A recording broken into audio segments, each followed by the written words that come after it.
I inherited this land from my grandfather, and I'll be damned if I let a bunch of polo shirt bureaucrats tell me what to do with it.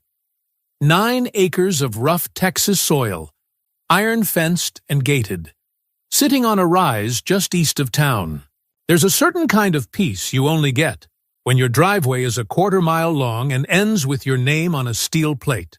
I've got my workshop here, my dogs, my tools, and enough space between me and the next living soul that I can drink coffee in my underwear, and nobody calls the sheriff. Or at least, that used to be true. The problem started the moment Riverbend Estates bloomed across the road like a prefab infection. They popped up those pastel boxes in under a year, stacked neatly behind a white stucco wall and a decorative sign with cursive letters. Looked like a gated utopia for people afraid of the world they left behind. And running the whole show was Karen Sterling, president of the Homeowners Association, or as she calls herself at public meetings, the steward of community order. To me, she looked like the kind of woman who thought rules were sacred as long as she wrote them herself. At first, we ignored each other. I had no reason to care what they did, and they had no business on my land. The issue was, the eastern half of their community backed into dense brush and rocky terrain. The only logical access route, for builders, landscapers, movers, was straight through my southern gate and down the gravel road my grandfather laid by hand in 1967. They wanted it. I said no. Simple as that. It wasn't like they didn't ask nicely. At first, I got a certified letter last spring offering me $50,000 for a permanent easement across my land. I sent it back with a sticky note that just said, "No thanks."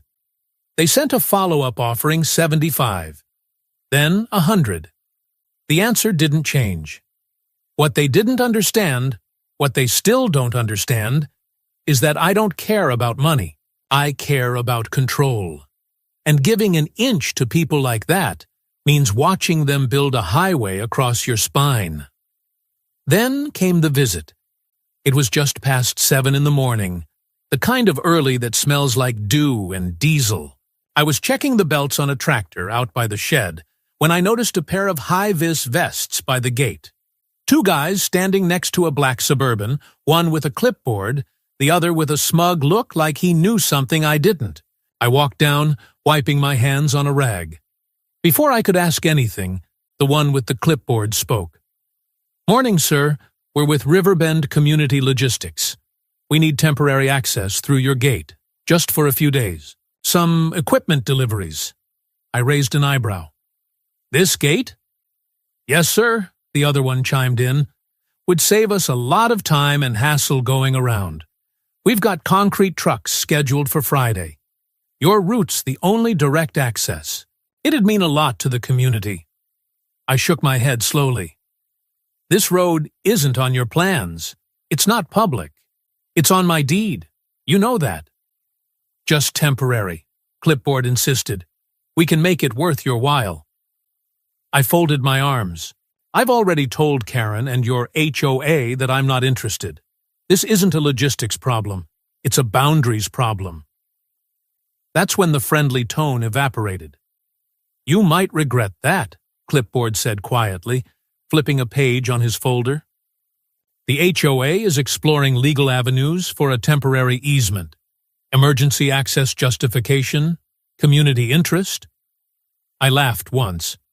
"You're threatening to take my land through legal gymnastics because I won't open a gate?"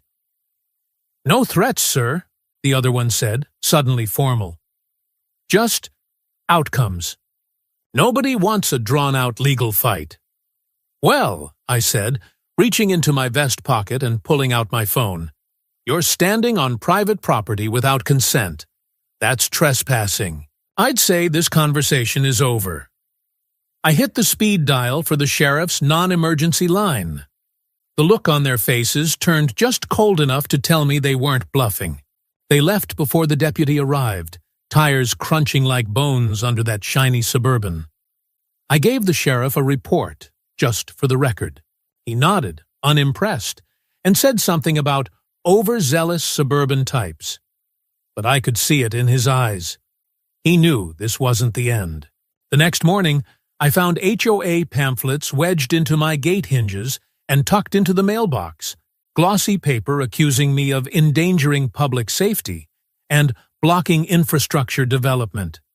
They even had a QR code linking to a website called riverbendprogress.org with a big red banner that said, "He's putting us all at risk." I didn't flinch. I reinforced the gate with a second locking bracket, added another camera to the east fence line, and updated the entry system with a biometric reader I picked up off a buddy who used to work in private security. Let them come. Let them push. My boots were planted. The gate wasn't moving. I never liked the quiet too much after a threat. You know that kind of silence where it feels like something's watching you, even if it's just the air pretending it forgot your name? That's what settled in after the HOA goons walked off my property. They disappeared, sure, but I could smell the strategy fermenting in their boardroom. These people weren't used to being told no. They were used to leash laws, lawn heights, and neighborhood pride awards. Not locked gates and barbed words. So I got proactive. I upgraded my cameras, thermal, night vision, the works. Pulled them from a military surplus contact I hadn't spoken to since the service. Wired everything into a closed-loop system with backups that uploaded to cloud storage every 30 minutes. I wasn't paranoid. I was prepared, and it paid off. 3 nights after the encounter at the gate, around 2:30 in the morning, one of the eastern cameras pinged my phone. Motion detected. I opened the feed and squinted at 2 figures moving along the fence line. They were dressed in black, one with a flashlight, the other carrying what looked like a small toolkit. Their posture screamed, "I don't belong here," and their timing was all wrong for anything legal. I sat up, slipped on my boots, and grabbed my jacket. On the way out, I activated the silent alarm and triggered the secondary lighting. Soft beams, enough to illuminate the front gate without alerting them that I was watching. They were messing with the lock. I watched from a distance, concealed behind the tractor shed, as one of them pulled out what looked like a battery-powered grinder. The lock was triple-reinforced steel, custom-welded with armored shielding. They wouldn't get far, but the attempt was enough. Then came the twist. The guy with the grinder paused to hand over a piece of paper. His partner unfolded it. Looked like an official court order. I didn't need a closer look to know it was fake. Nothing comes through proper channels at 2:30 in the damn morning. That, and the guy holding the document, had a badge clipped to his vest that read River Bend Enforcement Officer, which, to be clear, is not a real title. It's HOA cosplay. Right on cue, red and blue lights split the horizon. Sheriff's deputies rolled in faster than I expected. The moment they saw the sparks flying from my gate, they hit the floodlights and barked orders over the speaker. Both intruders froze. Grinder Boy dropped his tool and raised his hands. The other one tried to run. Didn't get far. They were cuffed on the ground when I stepped into the light. "Evening, gentlemen," I said, nodding to the deputy. He raised an eyebrow. "Mr. Schultz? This happen often?" "Only when the HOA gets creative," I said. Turned out one of the guys, Grinder Boy, wasn't just some night owl contractor. He was a former property inspector who lost his license 2 years ago for falsifying reports. The court order in his folder was a bad photocopy of a real form with forged signatures and a fake notary stamp. He claimed he was contracted by the Riverbend Association for expedited compliance operations. Sounds like something scraped off the bottom of a corporate shoe. The deputies arrested him on the spot for trespassing, destruction of private property, and attempted forgery. The other guy got off lighter, accessory to stupidity, basically. I handed over the security footage, clean audio, night vision, and all. My cameras even caught them rehearsing the scene, talking about how long it would take, how much Karen had promised to cover their liability. That's when the game changed. Within 24 hours, I had my lawyer file an official complaint against the Riverbend HOA and its president, Karen Sterling. Charges included criminal trespass, attempted unauthorized entry, document forgery, and conspiracy to defraud a property owner. We attached the footage, the false badge, and a notarized transcript of the suspect's statement to the police, where he openly said, "She told us it was just a formality." Of course, the HOA issued a press release the next day. The Riverbend Homeowners Association distances itself from the unlawful actions of an independent contractor. We are shocked and disappointed. We fully support the legal process and will cooperate with all investigations. Translation: we didn't think he'd get caught. I wasn't surprised, but I wasn't backing down either. By the end of the week, their little smear campaign had escalated. Someone registered a website, SaveRiverbendAccess.org. It featured my name in bold font, accusations that I was holding the community hostage, and even a manipulated photo of my workshop gate with crime scene tape photoshopped onto it. They were trying to make me look like some doomsday nut job. What they didn't expect was for my buddy Jake, former cyber analyst, to track the site's registration back to one of Karen's pet tech consultants. Same IP address linked to the HOA's official newsletter servers. Sloppy, predictable, traceable. I took screenshots, logged everything, and prepped a formal digital defamation complaint. By this point, I had a war chest of evidence and more cameras than a casino. The HOA wanted to play dirty. Fine, I had shovels. I was on my second cup of coffee and elbow deep in the guts of an old Massey Ferguson when I heard the sound. You know that slow, heavy crunch. Rubber on gravel, accompanied by a low diesel hum that makes the hairs on your arms stand up. Not a pickup. Not a delivery. This was something bigger. I stepped out from the side of the barn, and there it was. An excavator, bright yellow and humming like a mechanical wasp, crawling down the far end of the Riverbend side. It rolled right up to the edge of my property line, where my eastern fence met the dried creek bed. Right up to the part of the fence I hadn't reinforced yet. I'd been meaning to replace that section. Guess I took too long. There were men in reflective vests marking the ground, driving orange flags into the dirt. One of them had a clipboard. Another had a can of fluorescent spray paint. None of them were familiar. None of them belonged. I approached, not slowly. The guy with the clipboard turned when he saw me coming. "You lost?" I asked, arms folded. "Morning, sir. We're just prepping for a temporary access lane. Only surface grading. Nothing structural." "On whose authority?" He looked at his clipboard like it might have grown a judge's seal. "Per community project management directives, temporary equipment route." "That's funny," I said, "because that land belongs to me, and no one gave me a damn thing to sign." "Sir, we were told this was pre-approved." "By who? Karen?"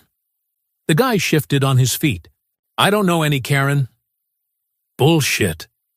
I stepped forward, hand resting on my belt, not on a weapon, just posture. That's when one of the crew behind him motioned toward the machine. "You want us to go ahead with the first cut?" "No," I snapped. "You so much as scratch that fence, and I promise I'll have every one of you in court by Tuesday." The guy with the paint can tried to act like he didn't hear me.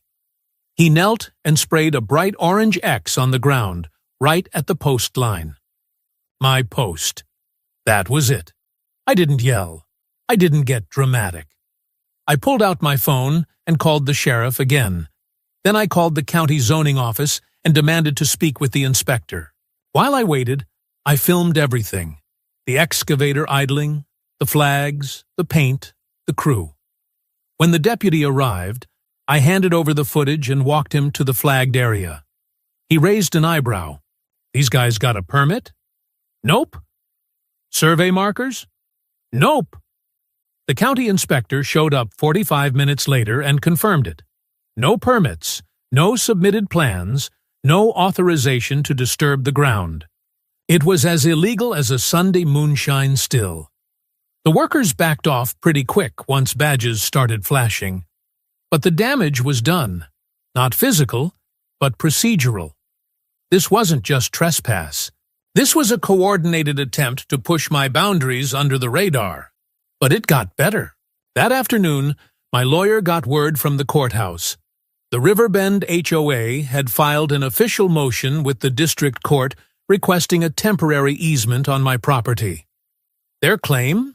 For the benefit of emergency access, public utility transport, and construction logistics. It read like a page out of some bureaucratic horror novel. They cited public interest, community infrastructure necessity, and even threw in a paragraph about fire lane continuity. It was a bold move, and desperate.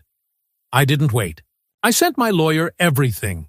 My title, my grandfather's land survey from 1967, the current plat map, and a scan of the original Riverbend contract that explicitly stated, in small but legally binding print, southern ingress and egress, not guaranteed or implied. I also added a thumb drive with video footage of their hired hands trying to bulldoze my fence. Not metaphorically, literally. The HOA didn't respond directly, of course. They don't talk to people. They talk through forms, memos, and PR. But that night, I noticed something strange. Someone had taken down the Save Riverbend Access website. The domain redirected to a blank page. No apology, no retraction, just gone. That kind of silence wasn't surrender. It was strategy. They were regrouping. And next stop? Court. It started with signs, not official-looking ones. These were homemade. Poster boards stapled to stakes, jammed into the ground just outside my fence line. Let us through. Emergency access saves lives. And my personal favorite, share the road, Solts.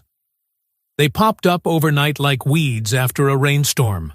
Neon markers, childish handwriting, slogans that sounded like they came from a fifth-grade civics project. By morning, there were people too. Not a crowd, but enough to call it a gathering.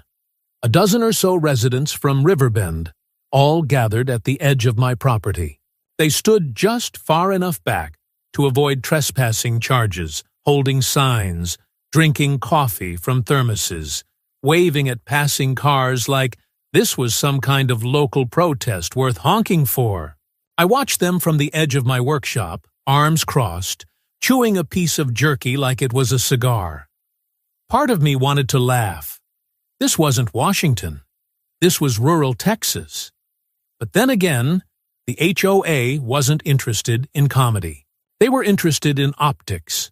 They wanted pictures, headlines, videos of an old man yelling from behind a gate. And I wasn't about to give them that. I stayed back. Let the cameras film nothing but an empty driveway and a locked gate. But then, around midday, the man showed up. He didn't look like the others. Didn't fit the retirement village aesthetic. Late 40s, maybe early 50s, wearing jeans and a polo shirt 2 sizes too tight, with a ball cap pulled low. He walked straight up to the gate like he owned it, stepped a little too close, and started taking pictures. I walked out slow, hands visible, relaxed posture. My GoPro was already recording from my helmet cam. I'd started wearing it around the property as a precaution, just in case. "Can I help you?"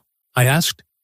He didn't answer, just snapped another photo, this time of my face. I repeated the question, a little firmer. That's when he got loud.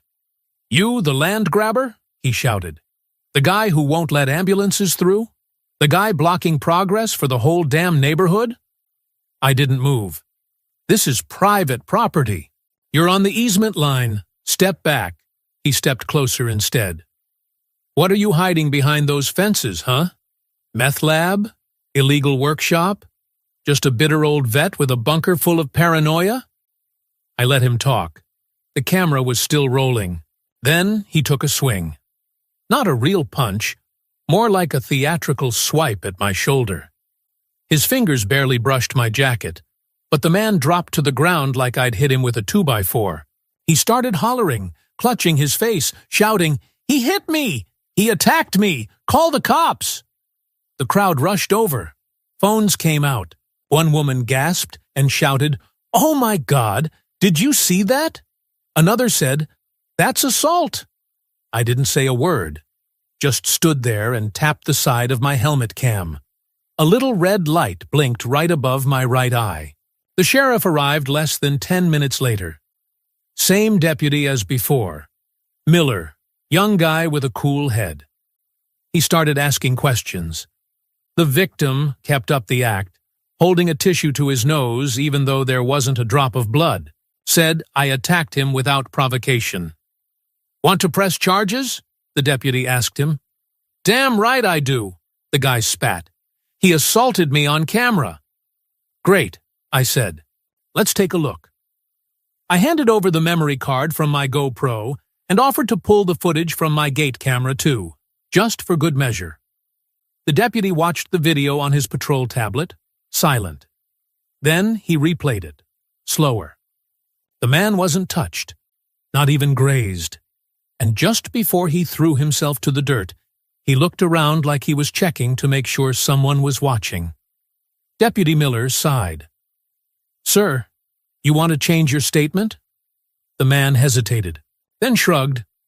"Fine. Maybe it wasn't that bad, but he was aggressive." "You're done," Miller said, snapping cuffs around his wrists. "Filing a false report. Attempted fraud. Get in the truck." As they drove off, the crowd started to thin. Some of the protesters awkwardly folded up their signs. One of the women muttered, "I didn't know they were gonna do that," before shuffling back toward her SUV. The next morning, I received an anonymous email with a screen cap from a group chat titled Riverbend Access Coordination. In it, someone named Karen's sent a message 2 days prior. "We need a confrontation. If he so much as raises his voice, we can escalate to civil complaint." Attached was a payment receipt from a cash app, $500, labeled appearance fee. I printed it out and handed it straight to my lawyer.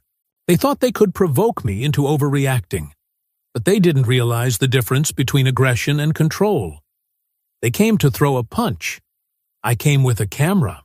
By the end of that week, I'd been called a public hazard, a selfish land baron, and, my personal favorite, a safety obstructionist. All by people who'd never even walked within 100 feet of my fence. The HOA's smear machine hadn't just painted me as a villain. They'd handed out brushes to anyone with a Facebook account and a strong opinion about gates. And yet, the crowd had gone quiet after the staged assault failed. No more chanting retirees, no fresh signs. But the damage lingered. Riverbend was whispering. The local news did a segment with grainy B-roll of my gate and a voiceover asking, "What's more important, private rights or public safety?" Cute. I realized if I didn't control the narrative, they'd keep feeding the town their version of who I was. A paranoid loner clinging to barbed wire and war trauma. So I did something I swore I'd never do. I opened the gate. Not for them, for everyone else. I called a few local reporters, ones I trusted not to twist my words into clickbait. Sent out a short email. "I'll be hosting a community transparency day at my property this Saturday. All are welcome. Press included. Bring questions." The HOA didn't respond directly, but I could feel their panic by how fast their Access Now Facebook group went quiet. Saturday rolled in hot and windy. I had 2 pop-up tents set up in the gravel drive, one with a table covered in documentation, title history, maps, tax records, zoning letters. I even laminated copies of the Riverbend buyer's agreement with the clause about no guaranteed southern access highlighted in orange. I gave the other tent to my mechanic apprentices. They set up shop and offered free mower blade sharpening to anyone who brought equipment. Made it feel less like a political stunt and more like a small-town community fair. People came. Not a lot at first. Mostly curious older couples and a few dads with strollers. Then came the reporters. I walked them through the property boundaries, showed them where Riverbend's fence butted up against mine, pointed to the repaired section where the excavator had tried to get cute. I explained the history of the road, how my grandfather had carved it by hand with a rented grader in 1967. Showed them the aerial photos over the decades. When they asked why I was fighting so hard, I told them the truth. This isn't about a road. This is about consent, about control. If they wanted access, they should have planned for it, not tried to take it. Some nodded, some didn't. But none of them walked away thinking I was some deranged isolationist. I wasn't waving a rifle. I was handing out cold water and talking like a man who still believed in lines that shouldn't be crossed. By late afternoon, the vibe had shifted. I noticed a man lingering near the documentation table. Late 30s, pressed khakis, HOA name tag flipped backward. When I approached, he turned it over himself. Tyler Manning, community treasurer. "Didn't expect to see you here," I said, not unfriendly. "I didn't come as a board member," he replied. "I came as a homeowner. I've lived in Riverbend 2 years. I didn't sign up for this war." He glanced at the documents, then at the laminated HOA map I'd posted. "Did you know Karen told us this road was negotiated and pending approval back in February?" I raised an eyebrow. "That's a hell of a rewrite of rejected repeatedly." He exhaled, shaking his head. "Some of us are starting to realize this isn't about access anymore. It's about pride and cover-ups." Before he left, he slid a folded envelope onto the table. Inside were screenshots, emails, meeting notes from closed HOA sessions. One line stood out, highlighted in red. "We can outlast him legally. Even if we're in the wrong, the pressure will make him cave." I didn't smile, but something in my chest settled. That night, a local news station aired a segment titled "Gatekeeper or Scapegoat: Inside the Soltz Land Dispute." The reporter closed with a line I hadn't expected. Sometimes, defense of the law doesn't come with a badge. Sometimes, it comes with a locked gate, a dusty driveway, and a paper trail. The emails from strangers started coming in the next day. Some supportive, a few angry, but most were curious. Real questions, not accusations. People who wanted to understand, not condemn. And for the first time since this whole mess started, I felt something shift. Not in the fence, in the wind. I've never liked courtrooms. They remind me too much of briefings, sterile, hushed places full of men in suits, pretending to be reasonable while sharpening knives behind their backs. But that morning, walking into the Travis County Courthouse in my best-pressed shirt and cleanest boots, I wasn't nervous. I was loaded for bear. Karen Sterling, on the other hand, looked like a woman who hadn't slept in a week. Her legal team flanked her like buzzards in matching navy blazers. She didn't look at me when I passed, though I caught the way her jaw tightened. Behind her, Tyler Manning, the HOA treasurer who'd given me the emails, sat 2 rows back, hands folded, eyes steady. He nodded once. I nodded back. The hearing was supposed to be simple. Riverbend HOA petitioning for a temporary access easement on my land, claiming it was critical for community safety and utility routing. They presented aerial maps, a few manipulated photos showing hypothetical emergency scenarios, and one hired expert who claimed my gate would add minutes to an ambulance route. Then it was our turn. My lawyer, Miss Davis, opened with quiet fire. She handed over my deed, the original property plat, and a historical record of taxes paid on that private road going back 55 years. She showed photos of the damaged fence from the excavator stunt, then played the video of the nighttime break-in, complete with forged order and fake enforcement badge. The judge's brow arched at that one. Then she handed over the HOA buyer's agreement. Yes, the one with the line in black and white. Southern ingress and egress not guaranteed. Then came the real hit, an affidavit signed by Tyler, confirming Karen had misrepresented that clause to new buyers and knowingly withheld HOA votes related to the easement from the full board. We submitted screenshots of emails suggesting deliberate harassment and the payment made to the actor who faked the assault on me. When the judge saw the email from Karen that read, "We can outlast him.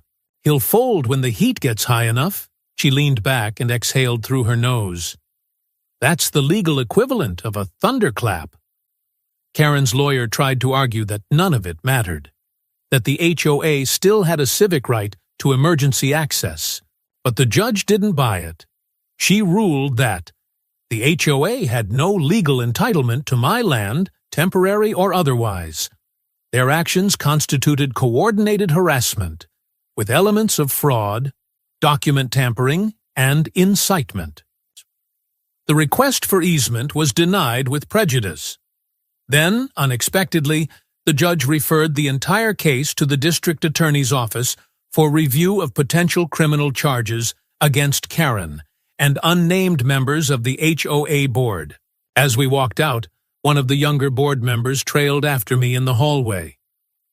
"I didn't know it got that far," he said.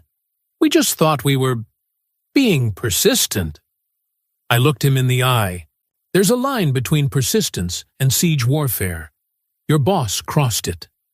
Outside, the air felt lighter, clean, but I knew this wasn't over.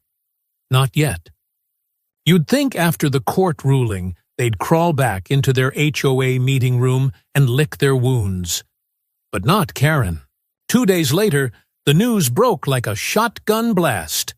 The county audit, fast-tracked thanks to Tyler's cooperation, revealed that over $200,000 of Riverbend's community funds had been funneled into legal initiatives, including payments to consultants, private compliance contractors, and one suspicious invoice simply labeled Resolution Strategy.